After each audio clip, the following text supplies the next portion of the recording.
Hey, a quick note from me ahead of this video. It's a remake of the first video I ever made, just with updated analysis and all new audio.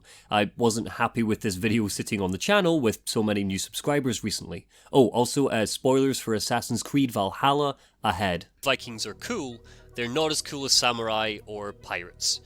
Ugh, I just feel sick listening to it. Oh, old Monty, that ancient mic did nothing for you. Anyway, remember this moment? The outfit, the blade, the leap through the crowd, the animus zooming out. When was the last time an Assassin's Creed game made you feel like that? Assassin's Creed 1 was the first game I played on an Xbox 360. I didn't know what to expect, I was too young to have even seen any of the trailers. All I knew was there was a cool looking guy on the cover and it had Assassin in the title.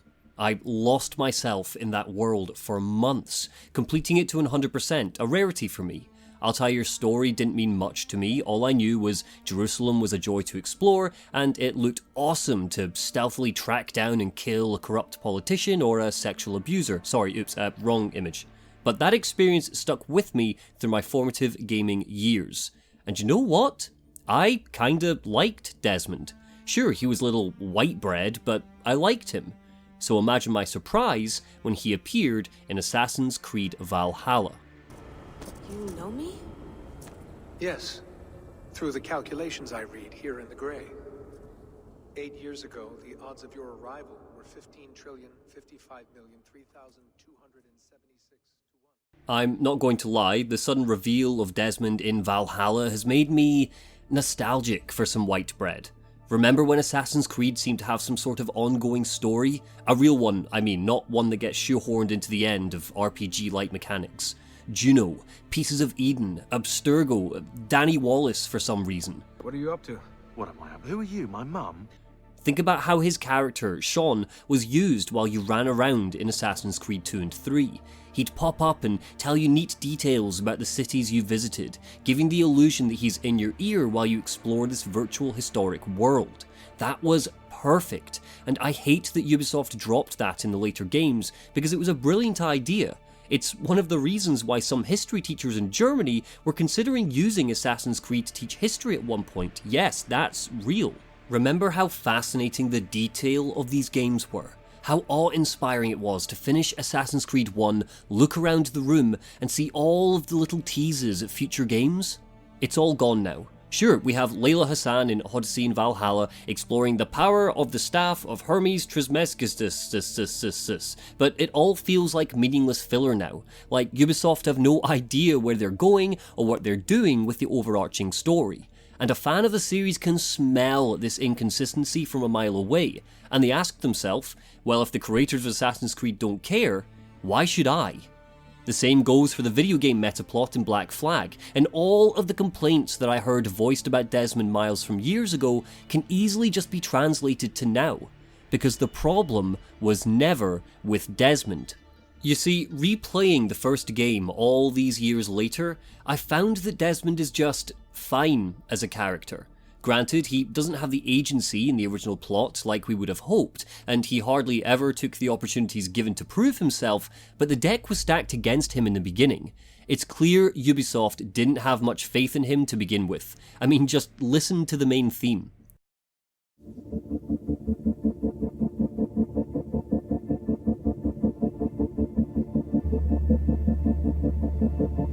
What is this piece of music supposed to highlight? What does it tell us? There's no emotional motif which can be capitalized on later like in Ezio's theme. It's a homogeneous blob, like the shades of the animus that we get. Desmond is the connecting thread between every Assassin's Creed because he's a marketing tool. What's that? You don't actually care about Viking history as an Assassin's Creed setting? Well, just wait until your subscription feed is filled with YouTubers talking about Desmond's sudden appearance at the end of Valhalla. Now you've got to play it, or else you'll miss out on the big story that we're pretending we have. Also, while you're here, look, Assassin's Creed in VR, don't talk about the abuse allegations. Despite what some might say, the problem isn't that Altair, Ezio, and Connor even overshadowed Desmond. Hell, I'd argue that Connor matched Desmond in mediocrity. The problem isn't even that Desmond's story isn't interesting, because it is. No, the problem is the animus. The Animus acts as our window into the past. It's how Ubisoft kept a sense of consistency in their stories. It worked as an excuse for the repetitive gameplay and mechanics, which were only really well executed in Assassin's Creed 2 and Black Flag, don't kid yourself. The interface of the main menu, the loading screen, and even the pause screen are all designed to reflect a look like the Animus. Ubisoft want the player to feel like Desmond Miles inside it. That's why the worlds have those beautiful, glitchy aesthetics, or in the case of AC3, that broken, glitchy aesthetic. That's why it doesn't cause dissonance when tutorial messages pop up while we're on missions. That's why we actually hate Desmond.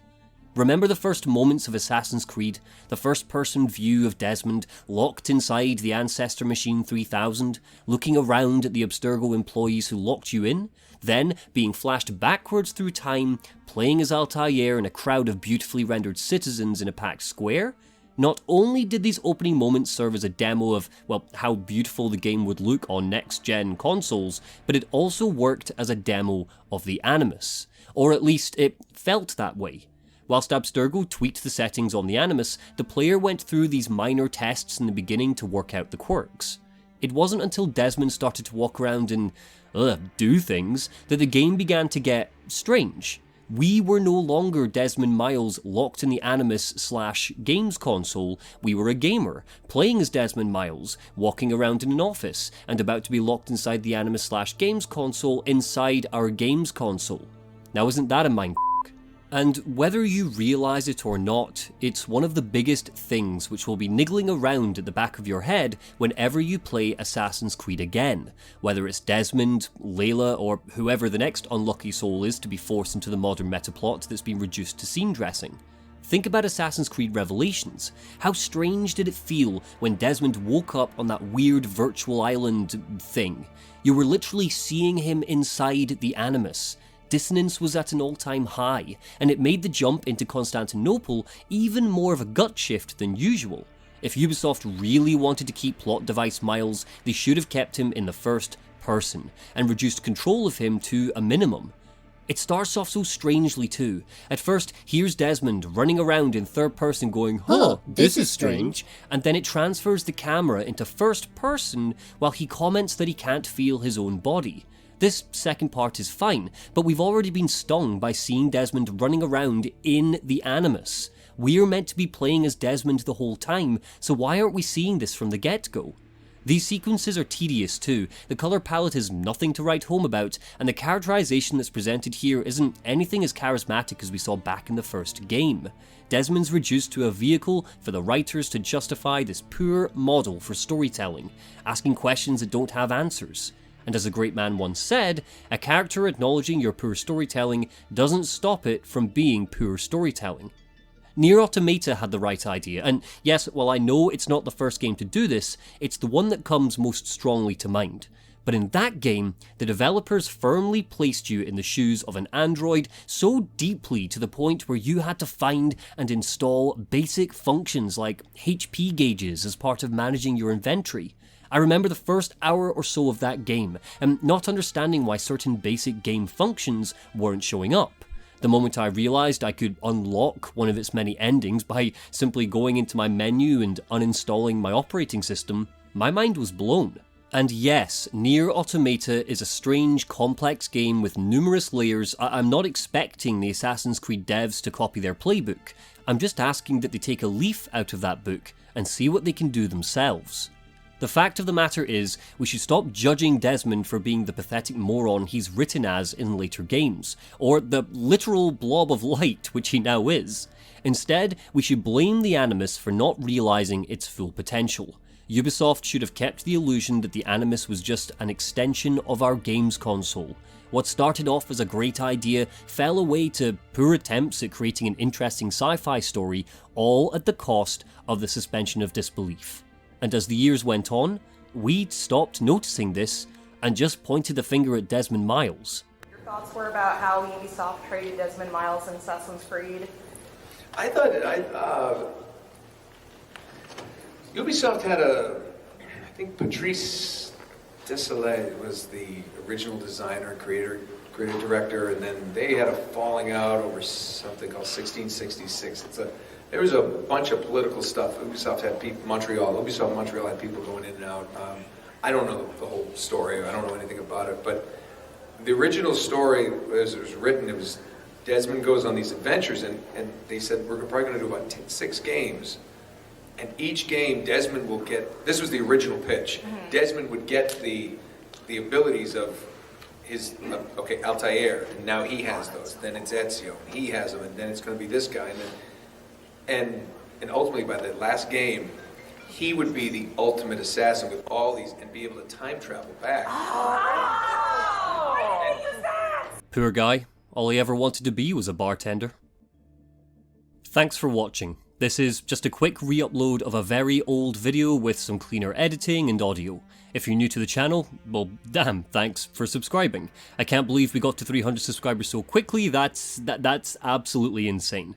If you want another smaller video, here's one where I made my girlfriend play Dark Souls. Or if you want a much longer critique, why not check out my breakdown of Spider-Man Miles Morales. Like, comment and subscribe, and as always, take care.